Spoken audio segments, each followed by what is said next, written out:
सांप और नेवले की दुश्मनी बहुत पुरानी है। सांप और नेवला जहाँ भी इसका आमना सामना होता है वह जगह युद्ध का मैदान बन जाता है और इस लड़ाई में हर बार नेवला बाजी मार जाता है।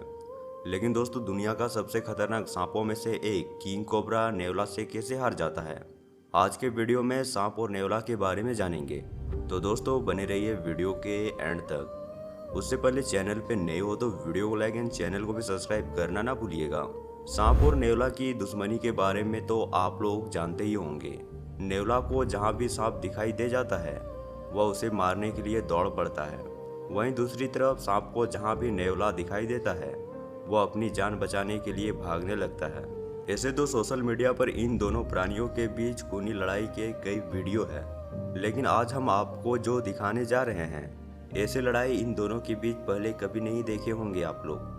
सांप और नेवला का लड़ाई होता है तो दोनों एक दूसरे के ऊपर टूट पड़ता है। जहां एक और सांप अपने जहर से नेवले को मौत की नींद सुलाना चाहता है और वहीं नेवला अपने फुर्तीले से जहरीले सांप को चारों खाने चित करना चाहता है। लेकिन दोस्तों, ज़्यादातर अंत में ऐसा होता है कि नेवला बाजी मार जाता है। नेवला छोटे पैर वाले एक छोटा जानवर है, लेकिन इसे एक क्रूर स्नेक फाइटर के रूप में जाना जाता है। किंग कोबरा दुनिया के सबसे जहरीले सांपों में से एक है, लेकिन आखिर क्यों किंग कोबरा अपने कट्टर दुश्मन नेवले से सबसे ज़्यादा डरता है? ऐसा क्यों? किंग कोबरा को दुनिया का सबसे खतरनाक सांपों में से एक माना जाता है, लेकिन दोस्तों, आपने कभी न कभी ये तो जरूरी सोचे होंगे, आखिर क्यों सांप का जहर नेवले पर चढ़ता नहीं? क्या नेवला सच में जहरीले होते हैं जिसके वजह से इन पर सांप का जहर का कोई भी असर नहीं होता है? तो इसका जवाब है नहीं। मैं आपको बता दूं कि नेवला जहरीले नहीं होते हैं, लेकिन काफ़ी हद तक सांप का जहर नेवले के ऊपर काम नहीं करता है। लेकिन ऐसा भी नहीं है कि हर बार नेवला बच ही जाएगा। एक रिपोर्ट के अनुसार सांप और नेवले की एक खतरनाक लड़ाई में लगभग 20% नेवले सांप के जहर से अपनी जान गंवा बैठते हैं। नेवला ऐसे जीव है कि वो बिना डरे खतरनाक सांपों से भी भिड़ जाता है, और ऐसे भी बताया जाता है कि नेवला के डाइट में हर एक चीज़ शामिल होता है, फिर चाहे वह सांप जैसे जहरीले जीव हो या फिर क्यूट से दिखने वाले खरगोश। और यही वजह है कि न्यूजीलैंड में नेवले पूरी तरीके से बैन है। असल में न्यूजीलैंड में कई अलग अलग तरह के जानवर रहते हैं जो आपको कहीं और देखने को नहीं मिलेंगे, और अगर उन जानवरों की सुरक्षा करनी है तो नेवले जैसे खूंखार शिकारी जानवर से उन्हें दूर रखना होगा। यही वजह है कि नेवले को न्यूजीलैंड में बिल्कुल भी रखना अनुमति नहीं है, और ठीक ऐसा ही यूएस में भी होते हैं। यहाँ पर भी नेवले को लाने की बिल्कुल भी अनुमति नहीं है।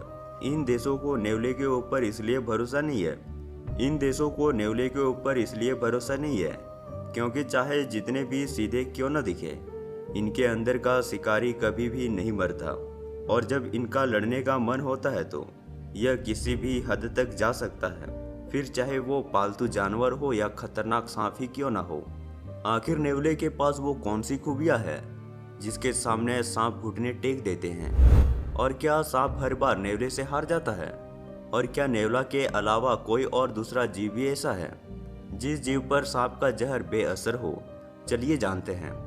दोस्तों, सांप और नेवले की लड़ाई में तो एक बात पक्की है कि सांप सिर्फ अपनी जान बचाने के लिए मजबूरन नेवले के ऊपर हमला करता है।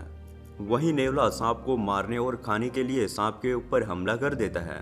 यानी कि इतना तो पक्का है कि इन दोनों जीवों की लड़ाई होने से पूर्व ही विजेता नेवला होता है। सांप को मार डालने में नेवला की सफलता का कारण उसके कुछ विशेषताएं हैं, जिसमें से एक है नेवला का अत्यधिक फुर्तीला होना। जो जीव जितना फुर्तीला होता है उसे सामने वाला जीव उतना ही सुस्त दिखाई पड़ता है। दूसरा रीजन उसका सख्त और तने हुए बाल। जब नेवले की लड़ाई किसी सांप से होती है तो यह अपने बालों को उसी तरह खड़े कर लेते हैं। सांप के विष दंत ज़्यादा लंबे नहीं होते हैं, इसलिए जब सांप नेवले को काटने का कोशिश करता है तो अत्यधिक समय सांप के दंत नेवले के सख्त बालों में ही जहर छोड़ देते हैं। अगर सांप नेवले को काटने में कामयाब हो जाते हैं तो नेवले के अन्य खुफिया उसे बचा लेते हैं, क्योंकि नेवले के त्वचा के ठीक नीचे चर्बी की एक मोटी परत होती है। सांप अपना विष नेवले के चर्बी में ही छोड़ देते हैं, जो कि काफ़ी धीरे धीरे वो शरीर के अंदर तक जा पाते हैं। रियल में नेवला का जहर नहीं होता है, लेकिन किसी इंसान को काट ले तो रेबीज की बीमारी हो सकती है। तो दोस्तों ये छोटी सी जानकारी आपको कैसा लगा हमें कमेंट करके ज़रूर बताना। और ऐसे मस्त वीडियो देखने के लिए आप हमारे इस YouTube चैनल को भी सब्सक्राइब कर सकते हो।